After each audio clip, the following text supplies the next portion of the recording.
Hello our travellers, today we're doing a quick hands-on with an interesting new backpack currently available on Kickstarter from a brand called Tronnovate. The first thing you notice about this bag is that it features quite an interesting and unconventional design. The zip goes across the front of the bag in a sort of a Z shape, theoretically giving you easier access to all areas of your bag. As you unzip the bag, you'll find that there's sort of two flaps that come apart, and underneath these two flaps are mesh zippered pockets. What I do like about this bag is just how lightweight it is.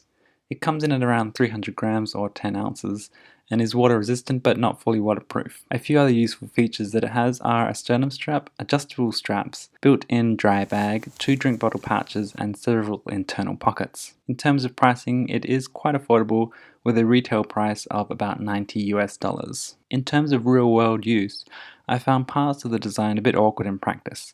The Z opening zipper isn't quite as quick or as convenient to open as you'd think, as you have to be careful where your stuff is and that it won't fall out when you open it. The built-in dry bag is also a bit awkward because it's only attached to the bottom of the bag, so stuff can move around or fall down whilst the bag is open. My final nitpick about the bag is that the material is quite loud when you're holding it or opening the bag. It rustles quite loudly, as you can hear. Overall, I think that it's refreshing to see such an interesting new design, and I think it would make quite a good day bag, especially for short trips or even cyclists. So that's it, thanks very much for watching, and a quick thank you to Tronnovate for sending me out the bag. Also, be sure to stay subscribed to keep up to date with future videos.